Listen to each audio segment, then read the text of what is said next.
We're four friends with hot takes on food media. And we're here to review and recap all kinds of food shows in bite-sized seasons. Plus, virtual potlucks, cooking adventures, and food memes. Welcome to Pod Appétit Gourmet Takes.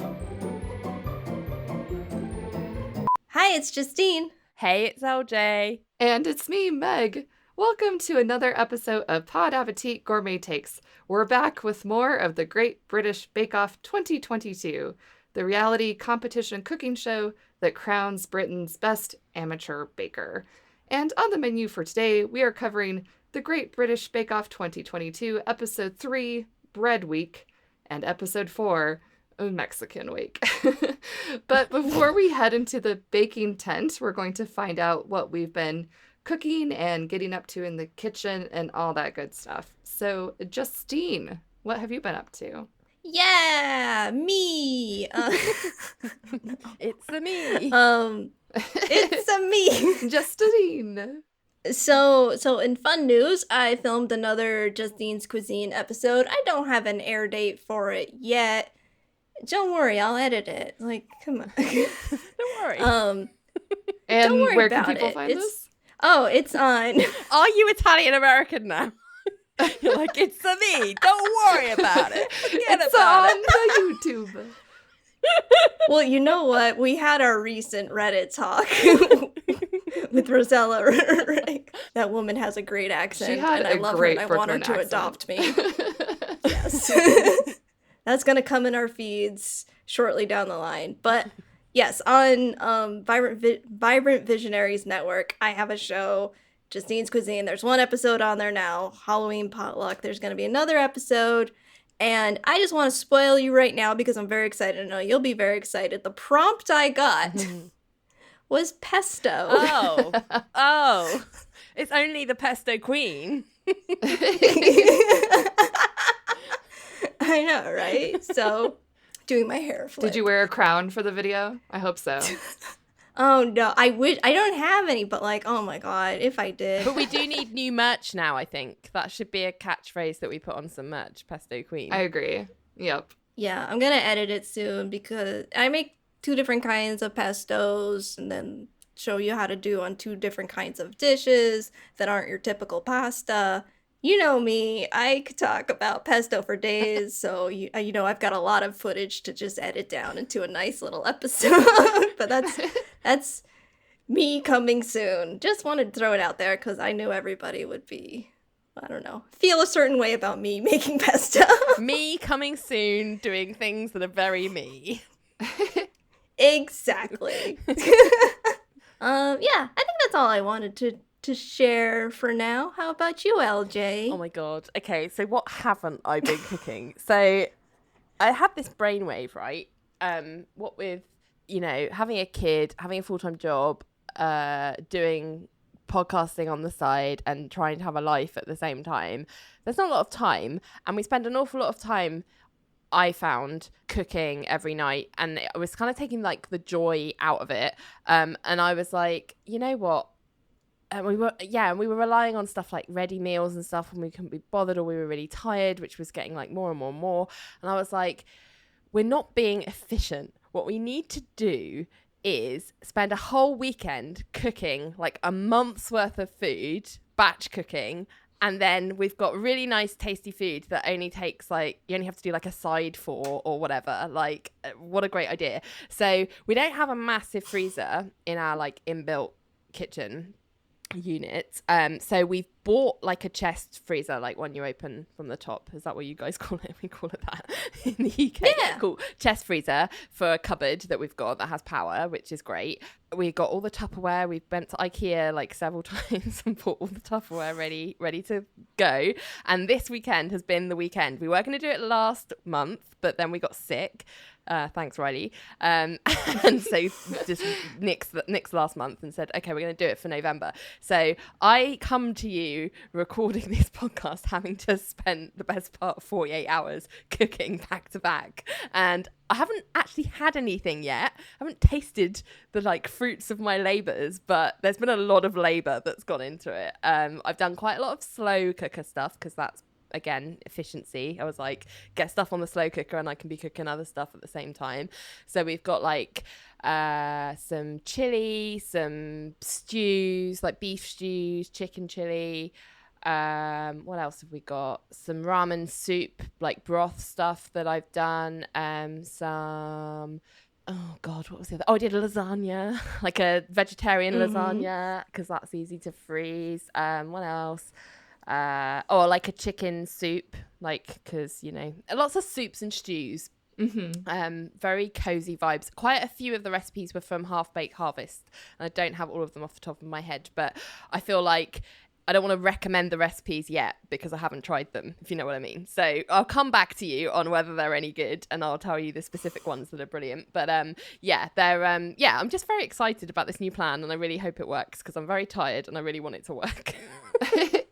With all this lead up, I was expecting a but. Like, we did all this and we bought the chest freezer, we set aside the weekend, and then, so I'm very happy to hear that the freezer broke. Meg, that was last month. That's what happened last month. And then we got ill and couldn't do it. So yeah, this month it's actually happened. All the food is packaged up, portioned up, put in the chest freezer. Everything fits, which was another one of our worries, they wouldn't fit.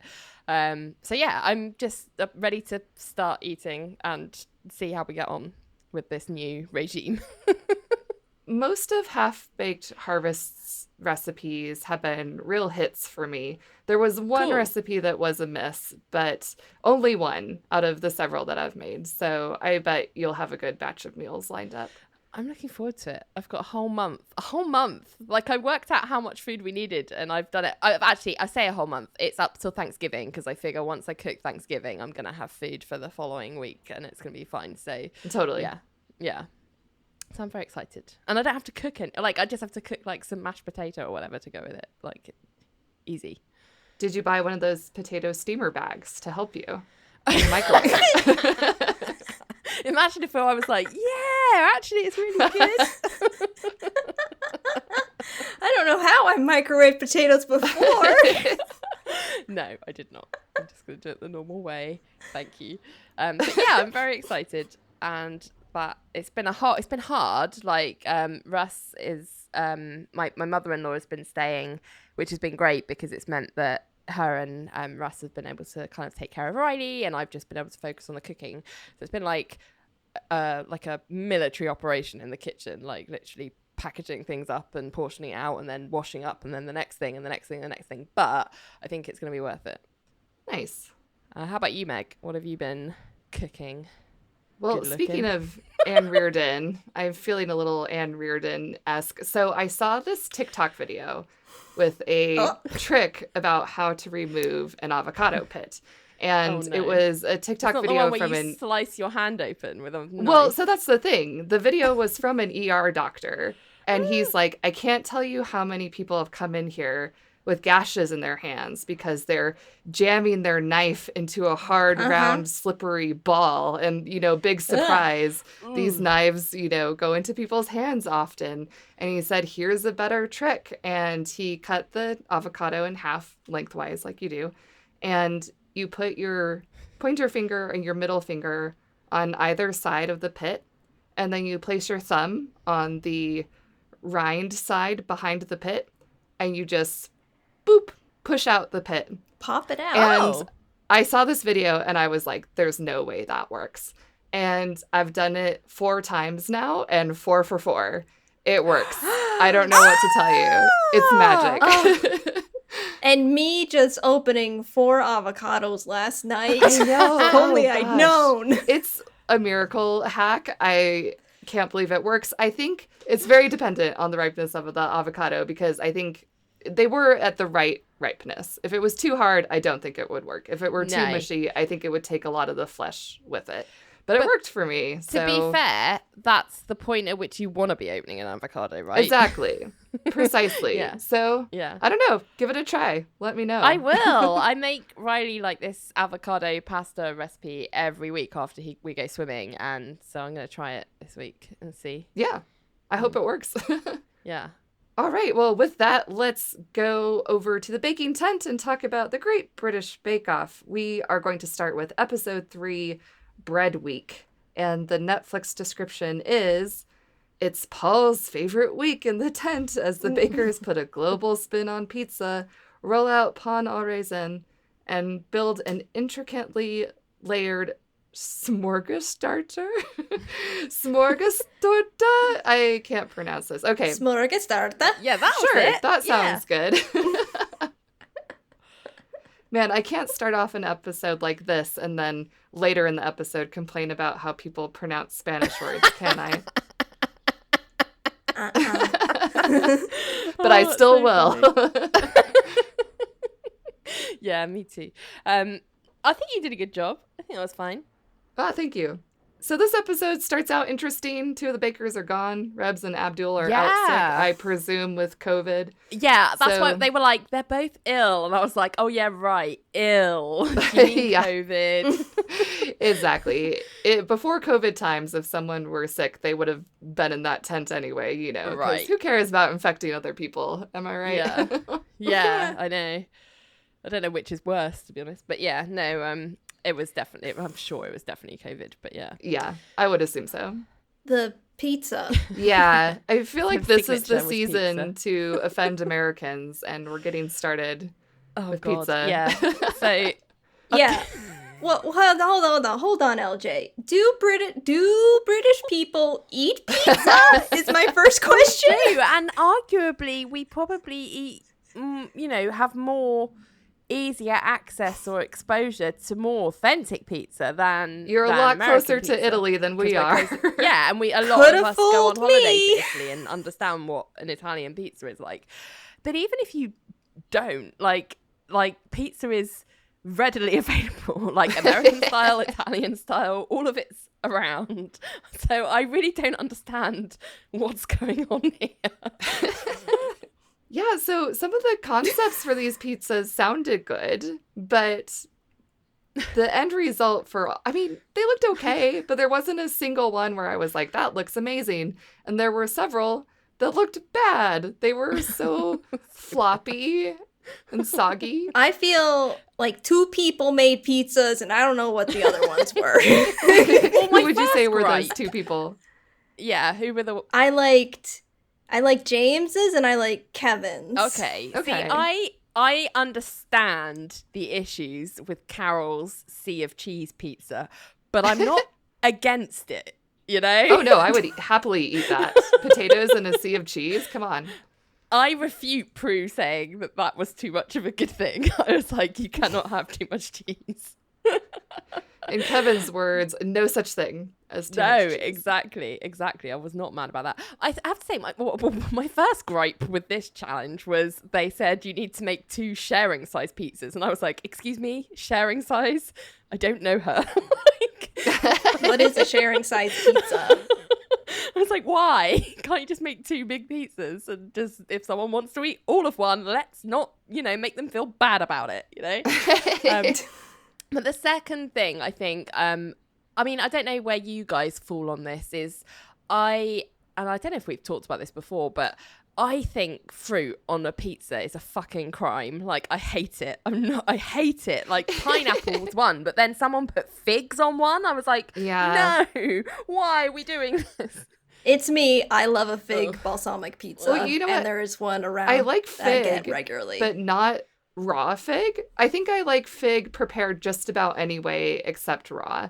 And yeah, it's not fruit so much that I don't like on pizza. It's sweetness, which I guess Yeah. all fruit are sweet. So therefore, I guess I don't like fruit on pizzas. Yeah, I don't want a By sweet process pizza. of elimination. Yeah. Okay. Yeah. So, I like it. It's for me. okay, all right. Thumbs up If from I can me. have my Sea of Cheese pizza, Justine can have a fig on a pizza. That's fine. See, But that's I the best was thing also- about people liking different pizzas, though, is because you order a bunch for a party, and then if no one's eating what you love, all the better. More for you. Yeah, Mhm. it is better. Yeah. But my third thing was, why are they baking them in the oven? Because I think that also these days is a crime, given that you can get specific pizza ovens. They're like readily available for you to have in your home. Like a lot of people have them these days. Like I feel like a pizza made in an oven is just like bread with crap on the top of it. Like it's not a pizza. I agree. I think they've made some odd choices this season about what tools to give the bakers and what tools to not provide. Like they gave them a waffle cone iron, which that seems pretty necessary to make waffle cones. But like you're saying, it also seems pretty necessary to have a pizza oven to make a pizza. So I do think they should have done that. Do that thing a few seasons back over a fire. I can't even remember what they were making. Was that a Rahul season? They did like a fire pit, and I can't remember what the thing was. It was like some kind of bread, but made them like toast it over an open fire. Was it like a tandoori? Yeah, pot? I think so. It's something like that. Over an open fire. Like you can't tell me that that's one way to set up the challenge and then the next minute be like, but you can't have a pizza oven. No, for reals. And one kind of necessary element of pizza, according to many people, is the leopard spotting. And you're really not going to get that in an oven. And I didn't see it on any of the pizzas, unsurprisingly. Yeah, it's because they weren't pizzas. They were bread with shit on it. They looked very bready, incredibly bready. So doughy. And another thing I didn't like about the two shareable pizzas was the requirement that they be perfectly the same. I'm like, right. Yeah. Pizzas are supposed to be asymmetrical Rustic. and different. And rustic. I didn't like that either. Artisan. Yeah, like really, like the best pizza in the world is not symmetrical. Like, that's not how it works. Totally. But Paul's an expert on bread, guys. And, I think we I think we're wrong. Shaking my head at Prue calling that thick ass pizza, quote, American pizza. And I was like, which style of American pizza do you mean, Prue? Because there are several types of, quote, so American pizza. It's like maybe she meant Detroit style. I think so. But the only thing that has in common with the Detroit style is the thickness. That's where the similarity begins and ends. So I don't know. Go off, Prue. Nobody. Do you know what? The more we watch the show, the more I realise that the two judges are experts in very, very little. Like maybe just like their own recipes. I was bothered by the people who sort of had too much stuff on their pizza. Well, I don't know, first of all, what minced lamb is doing on a pizza. I'm like, is this a casserole or a pizza? And then Janusz brings his full English breakfast. I mean, we do have some breakfast pizzas over here that are like novelty, but it's not this. Not all this food. I like a full English breakfast, but not on a pizza. Yeah. And then Sandro, I think that's kind of is becoming Sandro's thing, is to do a lot. Yes, Well, he thinks did you that know? more is more. Did you know he's actually, been a little bit of like smattering of controversy about him, because one of the criteria for being a contestant on the show is that you cannot have worked in a professional capacity as a baker, and he has. So, like that, I saw it online, like after week 1, week 2, and everyone was like, hang on a minute, he's got like a cake business that's working professionally as baker. So yeah, I'm a bit like side-eyeing Sandro at the moment. Even though he's good. Now I am too, because my mom has entered many a cooking contest in her cooking career over the last several decades, and almost all these cooking contests are you have to be an amateur baker. And she has thought about making a recipe book, but never has, because that would make her not an amateur baker anymore. And I even almost entered a cooking contest, but looking at the fine print, I'm technically a food writer, so that disqualified me too. And I'm like, I make cocktails and publish them online, so I can't, and I get paid to do it, so I can't enter this. So now I have to side-eye the rules Sandra a little don't bit. say that you have to be professionally trained. It just says if you've worked professionally. Yes. So if you make money has. doing it, that's usually how the rules go. Yeah. So I'm a bit like, with him at the moment. Let's see. By this point, right after the pizza, I'd say like Carol and Dawn are the most in trouble from that round. Yeah, I think mean to Carol at this point. Like, that sea of cheese pizza was delightful, and don't you tell me that, you know, if you come in hungover, you're not going to dive headfirst into that, you know? Absolutely. But yeah, Maxi and Sandro seem to be doing best at the end of that, as they on the flip side, I think. Which is weird. Like, again, I did not understand Maxi's pizza. That's why I'm like, huh? Yeah, I don't think we can rely, like, Prue and Paul are not reliable narrators. Do you know what I mean? Like, you can't take what they think is good as any kind of benchmark. But what do you think of, like, a prawn and stinky bean pizza? I don't know. I'm sorry. That's a step to. I really like Shabira generally, as a baker. I think she's really interesting when it comes to flavors. She's got you know, a background and a heritage that she really calls upon, really, and seems to do it really well. Like, everyone's very complimentary about how she puts flavors together. I just don't want prawns on a pizza, though, let alone stinky beans. Co-signed. Prawns on pizza really bring me back to when I lived in Japan, because Japanese style pizza, some of the most popular toppings on a pizza in Japan are shrimp, corn, and mayonnaise. Often all together. You know what? On a sandwich, fine. Not on a pizza. I don't know why, because they're both bread, but that's the world that I live in. So that's how it works. Agreed. I don't know. When we get into what the showstopper is for this episode, I'm just all out big nope for everything that ever happened. Well, before we get there, we have to go through the technical challenge, which we're technical raisin, which I think I would call a snail. This is usually what I see described as a snail in a bakery. Oh, is that what you call snails? I would call it not bread. Yes, thank you. It's a pastry. Because Prue actually pointed out when they have their little, like, chat before when they start the challenge, she's like, it's not bread. And I'm like, no, it fucking isn't. Belongs in pastry week. Paul, what is going on? Yeah, you would think that the king of bread would have a few more bread recipes to pull from his repertoire. I thought it was a real stretch for him to be like, well, it's an enriched dough. I'm like, no, Paul. No, it's a pastry, Paul. Come on. Yeah. I mean, I am personally... I often feel personally victimized by dried fruit. So this challenge really upset me. What doesn't upset you now? So much. I hate it. Like, you go to a pastry and you pick it up or you don't even pick it up. You look at it and you go, yeah, I'm going to go for that one. Then you're like, oh no, that's not chocolate. That's a fucking raisin. No, thank you. They're like little squash flies. I don't like them. No, those are the Garibaldi biscuits. Yeah, that is. Yeah. That was last episode, LJ. Yeah, sorry. Keep up. These are the squash fly pastries, right? Okay, got it. Yeah. Yeah, I don't know. I think they looked good. I think that this is the episode where, through this episode, they give the bakers challenges that I think are good challenges. They're not setting up the bakers to fail. I think after this episode, we see several challenges that are like, I don't know if that's the best starting ground for the bakers to work from. But yeah, it seems like they've probably had this pastry several times in their own lives, if not made it themselves.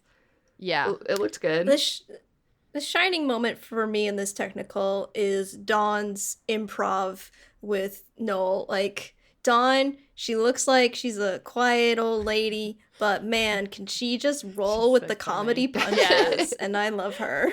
My favorite part where she said it was I can't remember if it was Noel or Matt, but I think probably Matt. Noel. He said, what would you normally be doing in the afternoon? And she just goes, napping. And I was like, what a life.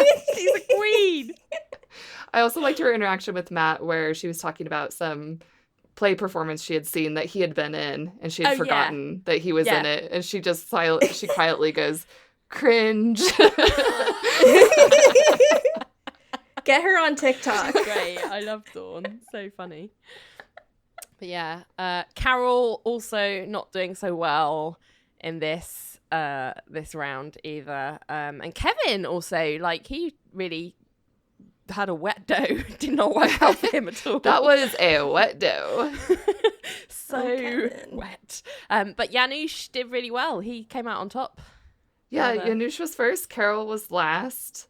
Kevin is funny to me because I keep forgetting that he's there. Sorry, Kevin. And sometimes he'll do something really good, and I'm like, oh, yeah, that looks great. And sometimes he'll do something really poor. And, yeah, I feel like it's either excelling down, or really being on the bottom for that poor guy. Yeah. Yeah. I like Kevin, and what I like about him is that he does really try. Like, he does research. He tries to really get out of the box, and he may not always hit a win on it, but sometimes he does. And I like that he's a bit sassy as well. Like earlier in this episode when they were doing the signature and Paul was doing that whole like, I'm gonna stare at him from across the way, because like he'd said something about the type of flour or something that he was using wasn't right. I can't remember. And Kevin was just kind of like, if he's not gonna tell me whether it's right or wrong, then I'm just gonna big fat do it anyway. Like, yeah, fuck him. Do you know what I mean? And I was like, yeah, Kevin, do it. So he's quite ballsy and sassy. I quite like it. Yeah, he has a very dry ballsiness, which... Sorry. No, that is befitting of Bake Off. A podcast about Bake Off. Oh my god. That's very Bake Off. He has a very dry humor that I appreciate. But despite him not doing so well in this technical, the way that he talks about baking, you can tell that he's very knowledgeable. He really knows technically what to do, even if he doesn't always pull it off. Yeah, I'd agree with that. Are we ready to tackle the smorgastorte? The smorgastorte? So this is the showstopper. Apparently it is Swedish for sandwich cake. It's often described as a celebration, quote, cake. Essentially, it should look like a cake, but taste like a sandwich. So it's not sweet, it's savory. We've got sliced bread with savory fillings and savory toppings. Yeah, to me, this is unhinged. Like, I googled it after, because I've heard of some sweets like smorgasbord, obviously is like the common Swedish thing that you're aware of. So I was just like, why have I never heard of this? And I was like, literally, why have I never heard of this? This is insane. Like, looked at the pictures on Google Images and was like, wow. So it's basically a cake in bread sandwich form. Like, that's like, I was like, guys, do you know there's a thing called a sandwich cake? Like, you can just have cake. This is madness. This is a recipe that I would expect to see on one of their technical challenges. Like one of those weird, crazy Victoria era recipes that no one's heard of. And I'm like, this is weird. I know what you mean, but I think the reason it isn't is also the reason why it probably shouldn't be a showstopper challenge, because it's not really about the bread, it's about the fillings. Like, what baking skill are they really, like, yes, they're making the bread, but it's like, that's almost like an afterthought. Like, what counts is how you put it together with the fillings. Like, the fillings are the star here, and that feels really weird. Like, bread week, this doesn't feel like a bread week. It feels really odd. No. It's true. And when Prue is eating James's panda dish, she's like, may I try the panda? And it's like, yes, that's pure bread. That's the part you should be trying. Yeah, it was a strange challenge. Yeah. I would say that panda one was like the only one I find to be acceptable. I'm like, I like that one. I would possibly, in a different world when I eat meat, would try that one because it kind of, I don't know, the look of it and the milk bread, I find the other ones, I can't discern, like, if I'm looking at it, what it will taste like. It throws me off way too much. So any of the ones that look like cake but taste like fish, I'm like, I can't get over it. Janusz went, like, real full British this episode. Like, he's done that full English on his pizza and now fish and chips in a smorgastorte. With like, the piped curry sauce. For, like, I loved frosting. that. I thought it was quite clever, like it. given the assignment, but I would never eat it. I thought besides the paper, it looked so boring with it being the one color. And I'm I just agree with like, that. really? They didn't dock points for that? Sandro's looked super intense. Like, I really feel like he really, like, I just couldn't imagine eating it. It would be too much because there was like the pulled beef, like brisket, the sloppy joes, like bacon, and the maple syrup cream cheese situation. I was just like, I can imagine like a mouthful of that would be a lot. Like, I can't imagine eating a whole. I don't know how you eat it even. Is it like a slice or how does it work? Yeah, this is just a recipe where I don't see when would be the application to make or enjoy this. They call it a celebration cake, but I'm like, celebrating what exactly? And if I want bread and fish and vegetables, I'm going to eat a tuna salad sandwich, right? I'm not going to make this crazy concoction. So I don't know. It was interesting to learn about it. It didn't wow me in that I was like, oh, I've got to try one of those. I do agree that I like James's pandas just because I thought they were cute. It was a well-executed design. Oh, I did love how 70s Carol's was. Like, I felt like hers should have been set in, like, Jell-O for, like, the extra 70s It looked touch. pretty. Yeah, I think it looked so pretty. she should have had some savory aspic going on. Yeah, there. aspic. Kevin's was a real mess, huh? Like, he made this Ew. fisherman out of cucumber that looked like something Riley could have done. Do you know what I mean? Like, it was so bad. I love how he's trying to string the line with a chive as the fishing line. I was like, dude, give it up.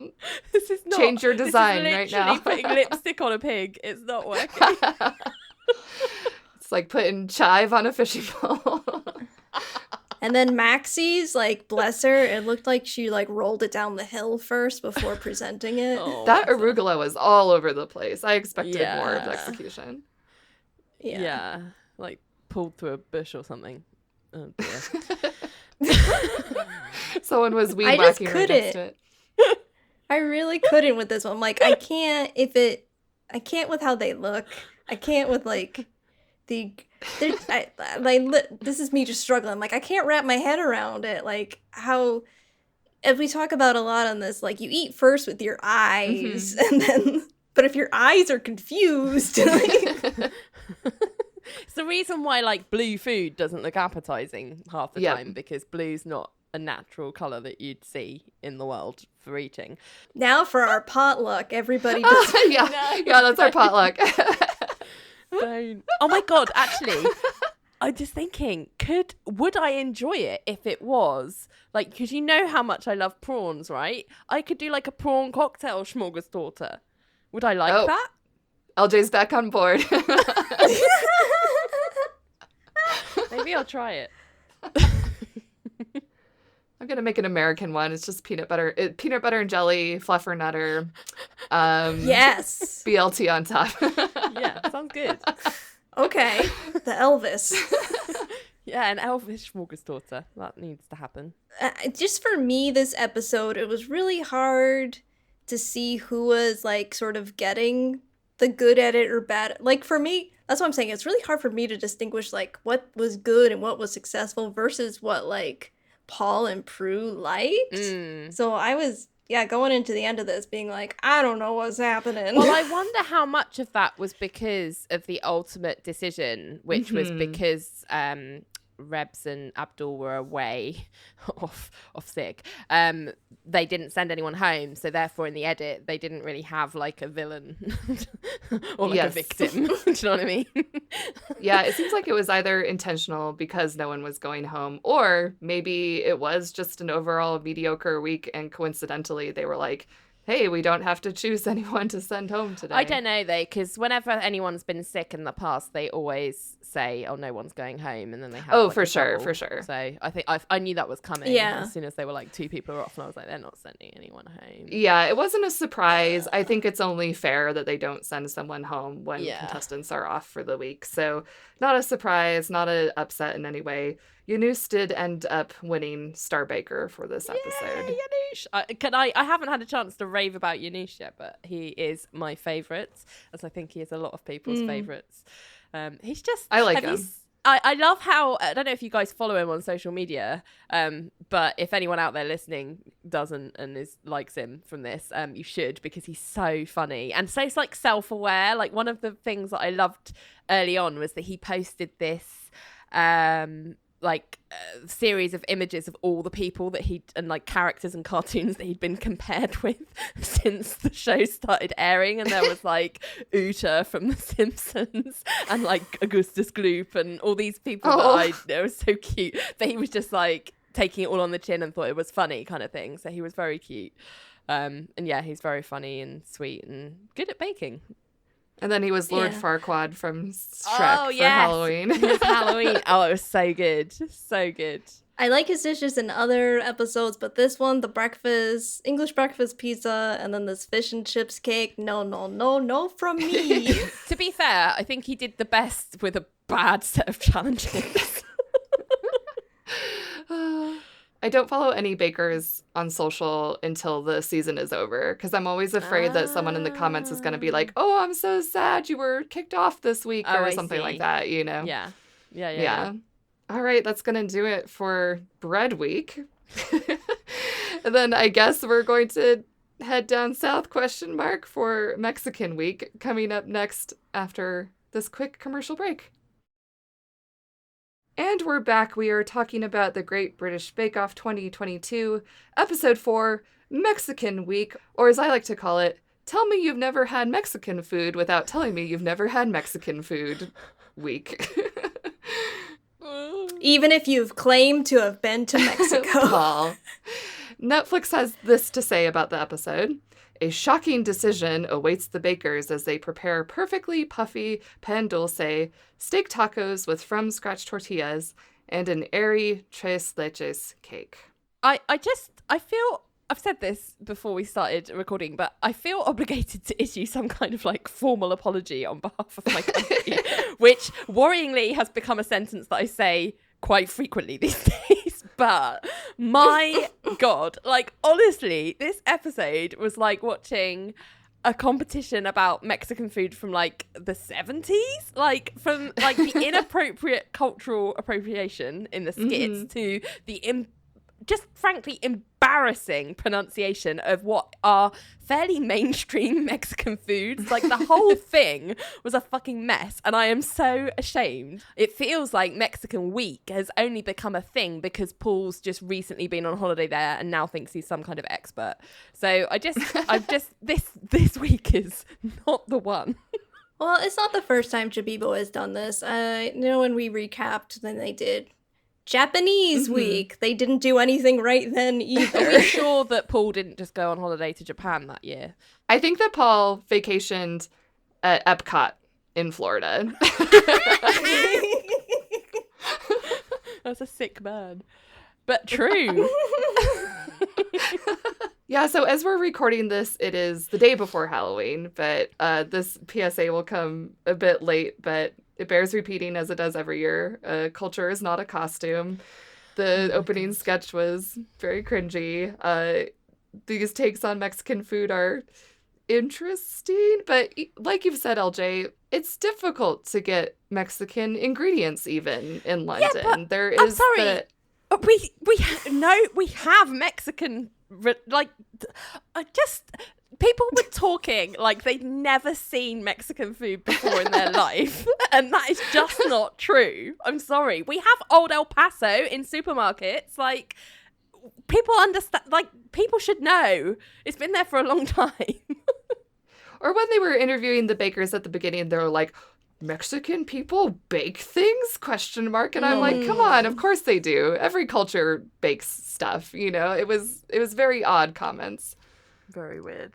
I had to watch the entire episode with like my hands over my eyes. Like, oh God. I saw, of course, there were a lot of TikToks, but I saw one TikTok in particular that sort of laid out an option that they could have done with these. And what they suggested was the tres leches for signature, but doing them like as an actual tres leches, not like a tier monstrosity that they turned it to be.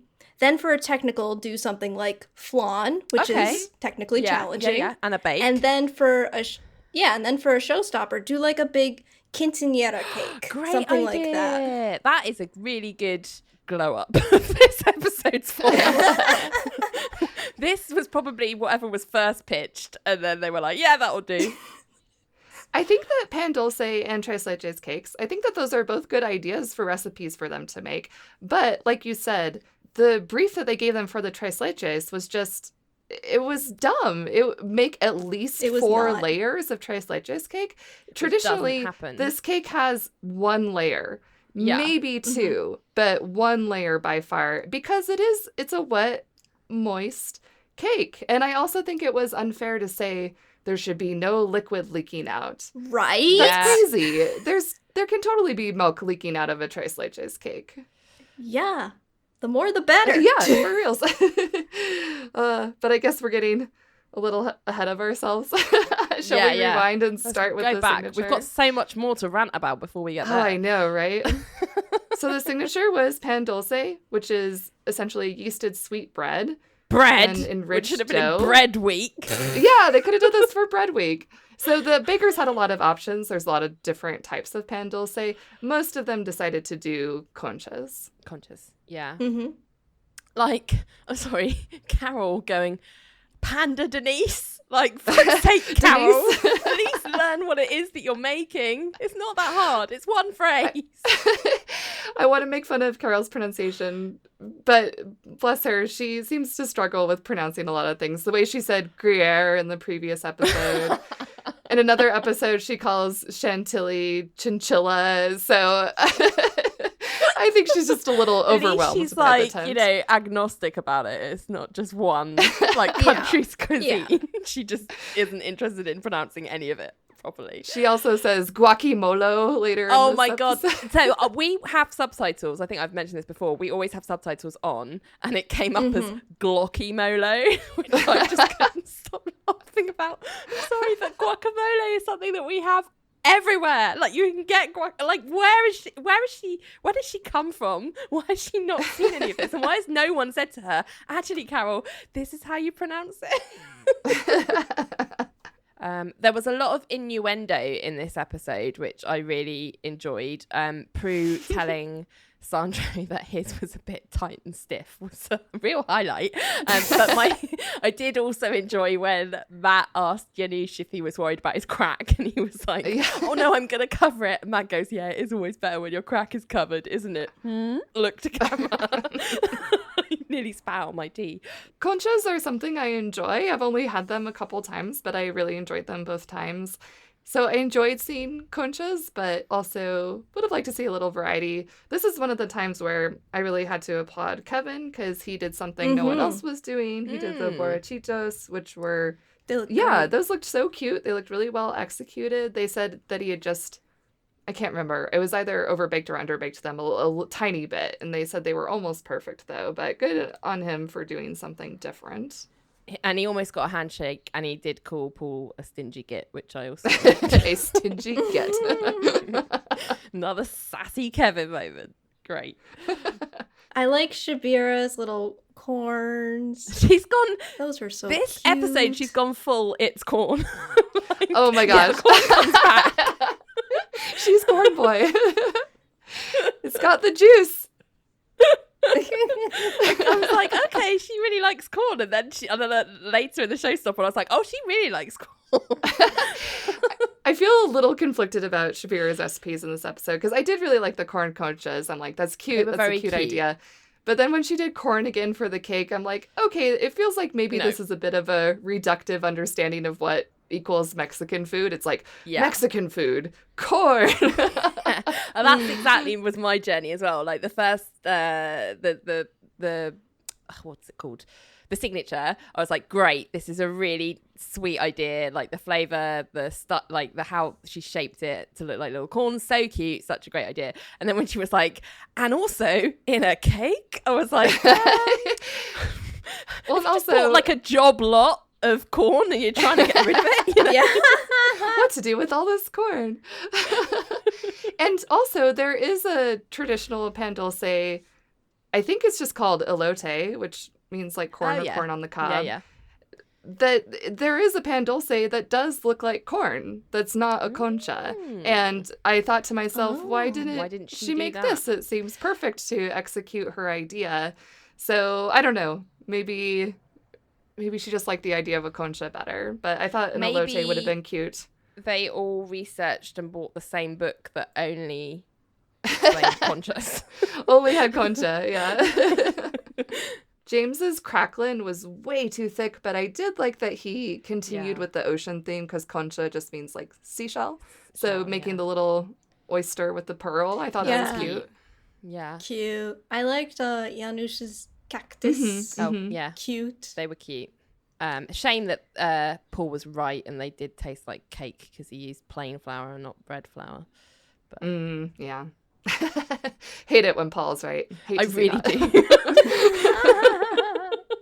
Okay, moving on to the technical challenge, maybe one of the worst technical challenges we've ever had, steak my tacos. And just like we didn't have bread in bread week, there's no baking involved in this bake-off with these steak tacos. Cooking. This is just cooking. This is like making lunch Great for British the crew. cook-off. Although, I don't know who said it, but there was a great quote, and I wrote it down, and I want to make it like my profile for everything.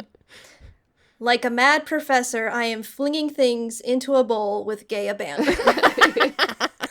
So in this challenge, I was like literally screaming because what were people doing with those beans? Like, it was like none of them had ever seen refried beans before, which I'm sorry, cannot be the case. Like, you get cans in supermarkets. You must know what you're aiming for here. Jesus Christ.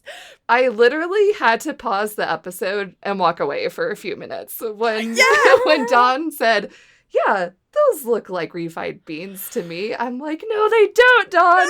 They are whole beans. What are you talking about? I couldn't believe it. Honestly, screaming. And then also, but then I guess, I don't know what I expected when you see Carol trying to peel an avocado with a potato peeler. That was great.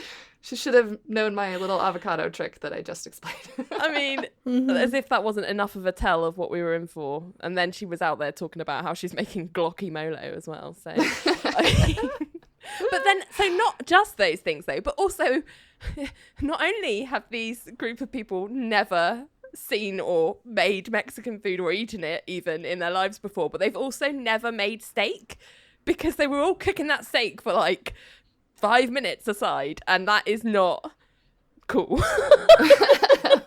I don't know what they were doing. Well, to quote Kevin, I think he said, everyone has opinion on steak and everyone thinks you're wrong. But so 5 minutes both sides is 100% wrong. Yes. I mean, I would agree. And also Carol cutting up her steak and then cooking it. Not the way to go for a sirloin steak taco. No. It was just so bad. It was just everything from start to finish. No one did it well, I don't think.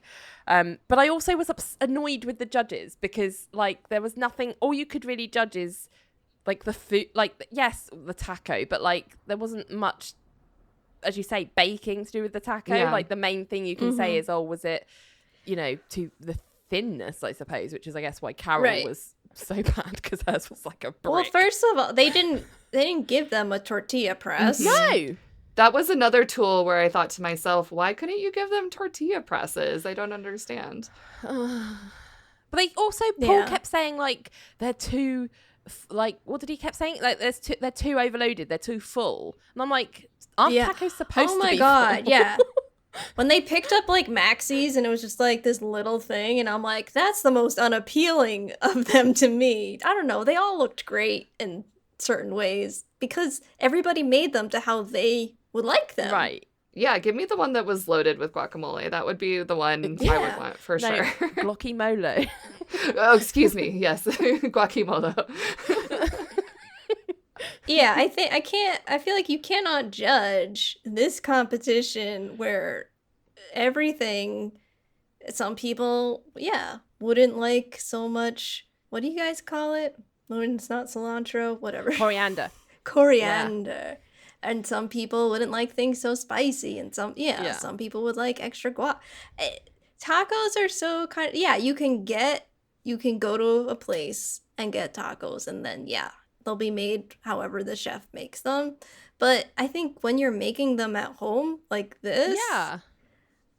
I don't know. Just They can be however you want they're them to customizable, make. right? Yeah, exactly. Yeah. It's like when Rick does his pozole and like all the toppings come out and you just kind of like fill it how you want it. Like, shut up, Paul. I'm pretty sure Maxie won this technical challenge because her steak looked cooked correctly. And like you said, they liked the proportions that she did for hers. They had nothing but nice things to say about like, oh, the filling is the right amount. So I think that was maybe the only criteria upon which they were judging the technical. So it's such a bad technical challenge. Yeah, agreed. I saw a tweet from Demorian who said they had to make Mexican bake-off like that because an actual taco would kill Prue. She'd die screaming, not worth the calories. All right, so the showstopper, as we mentioned, was the tres leches cake, in which they required at least 4 layers of cake. Ugh. And also specified that nothing should be leaking out.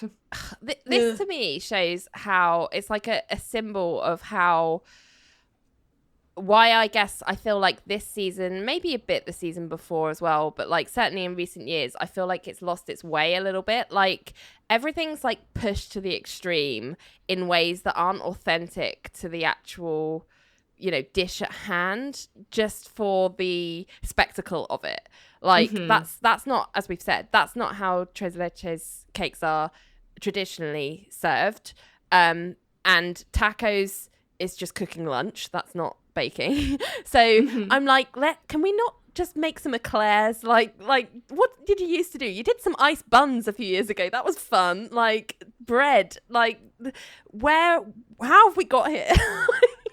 It's interesting because it's like, yeah, what do you do after 13 seasons? How do you keep it fresh? And it seems like the way they've answered that question for themselves is to make either silly challenges like the cake busts we saw a couple years ago, or really amp up the stakes in a way that are hard to achieve. That's the thing. I feel like you could have this challenge.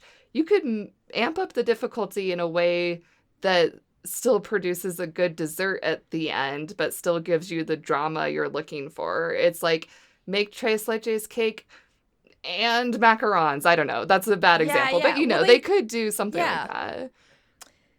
I think one of the very disappointing things, though, is that you feel at the end of this that no one is really sort of educated on what these dishes are, and neither is the audience. Yeah.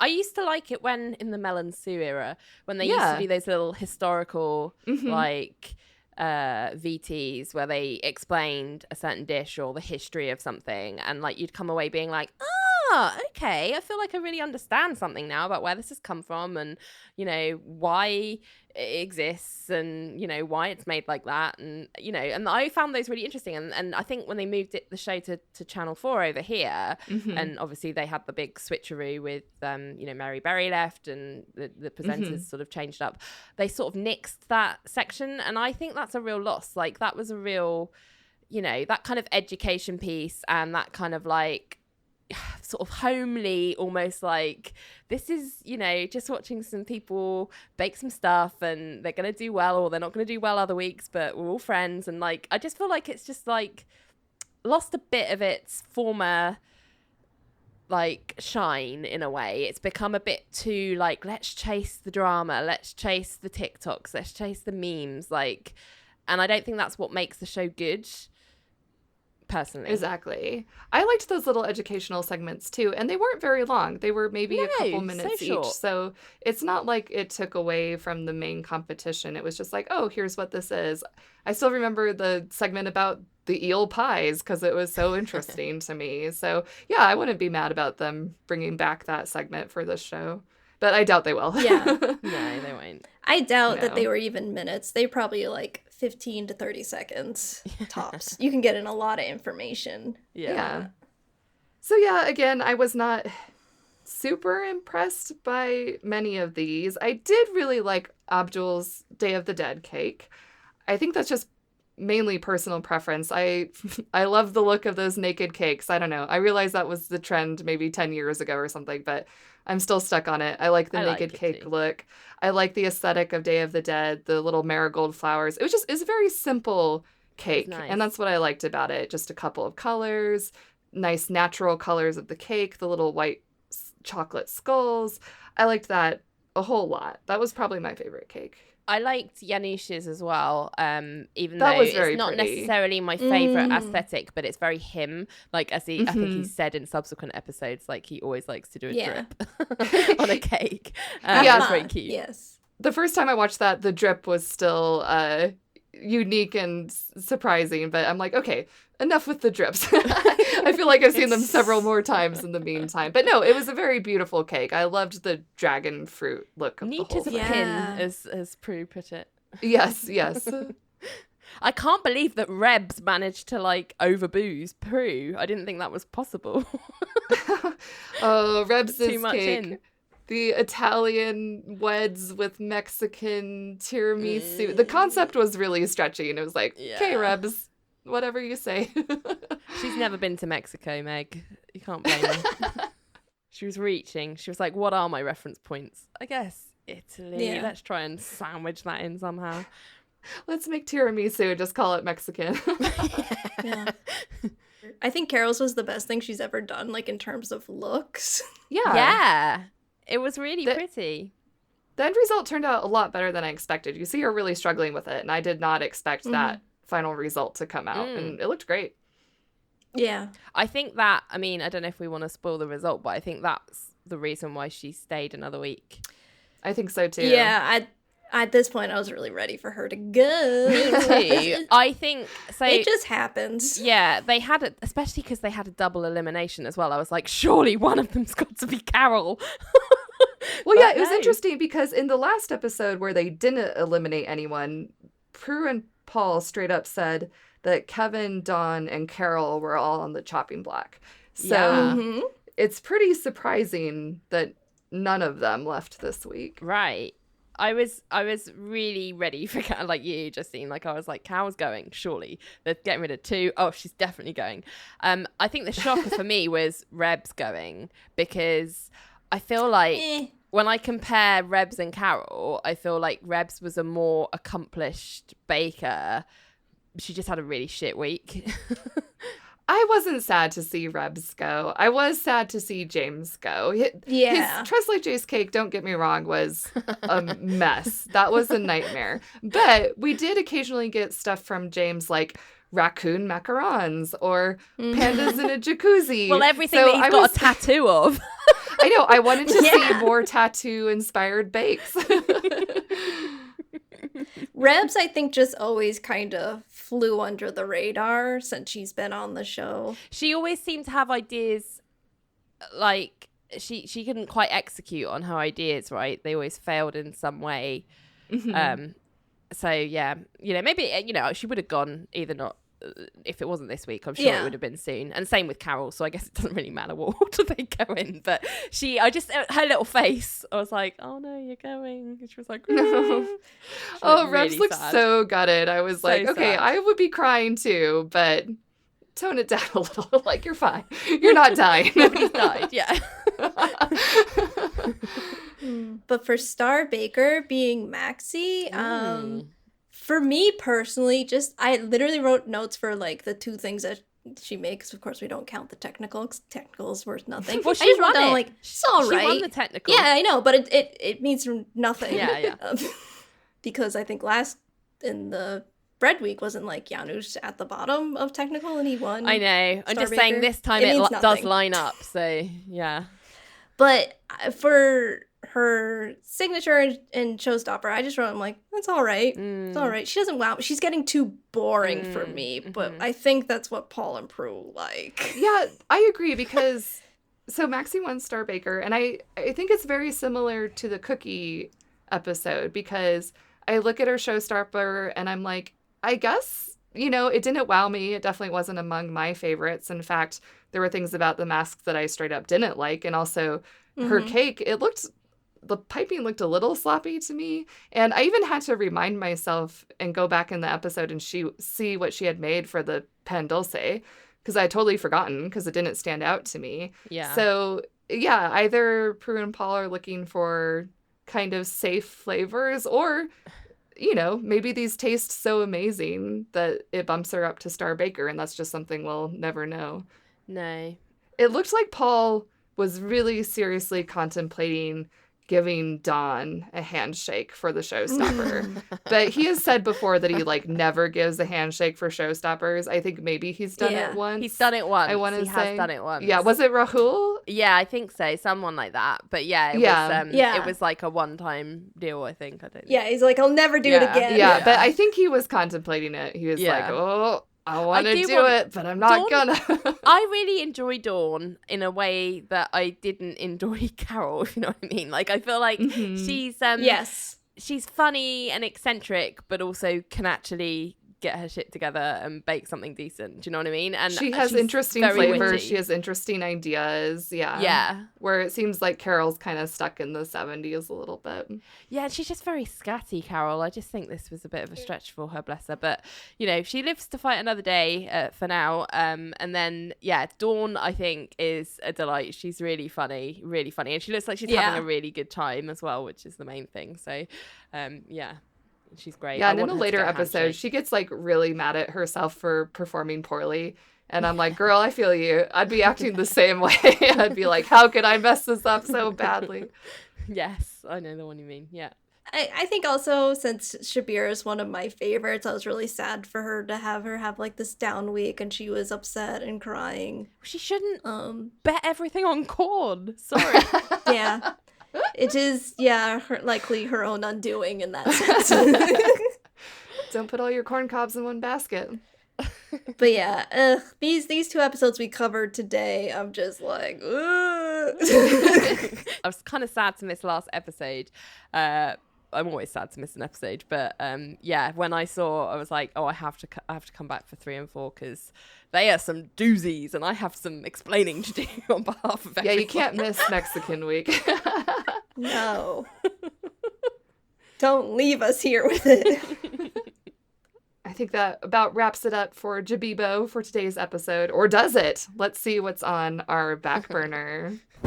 Okay, just kidding. We have more Great British Bake Off, but this time it's an official musical coming to London. Yeah. LJ, are you going to see it? I feel like I have to.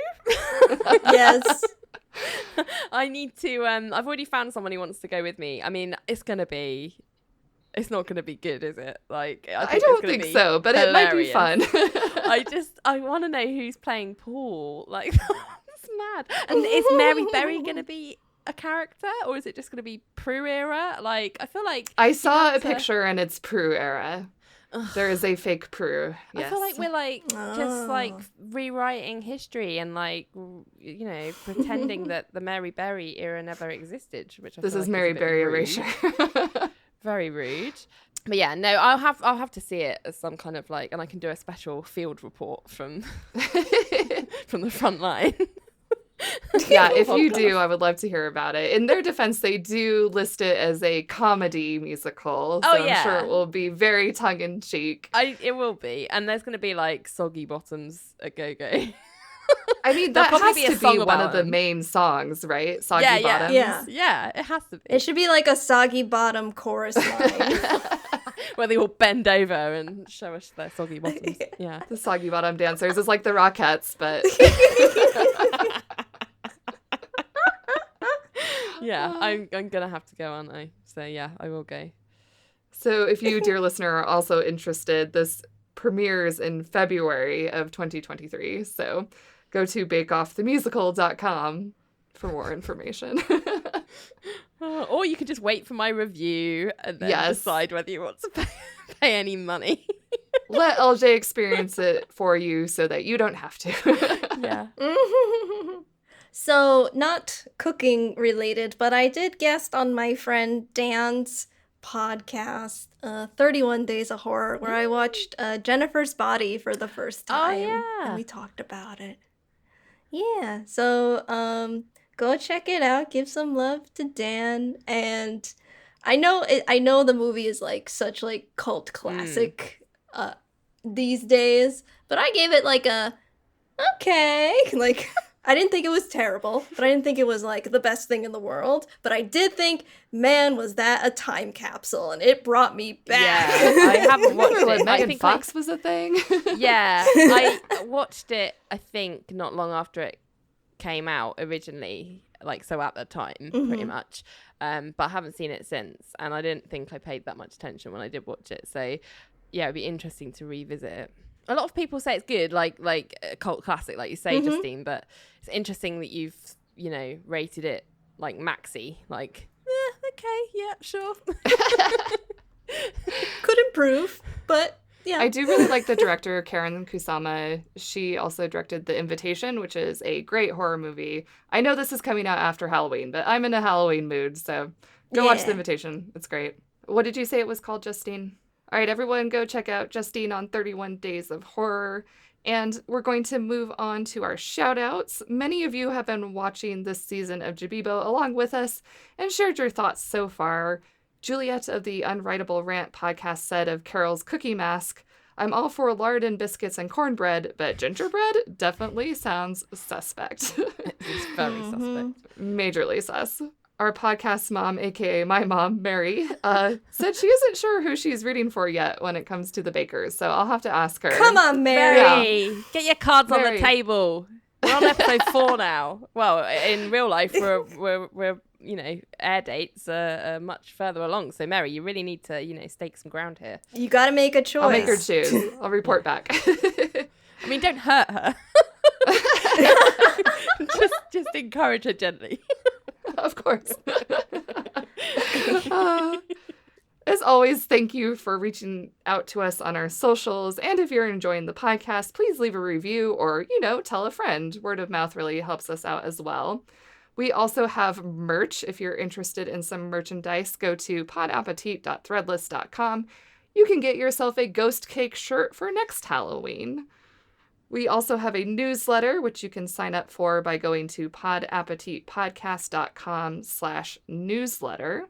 And we have a YouTube channel. If you prefer to listen to your podcasts on YouTube, you can listen to us there too. We put all of our episodes up there as well. So be sure to subscribe.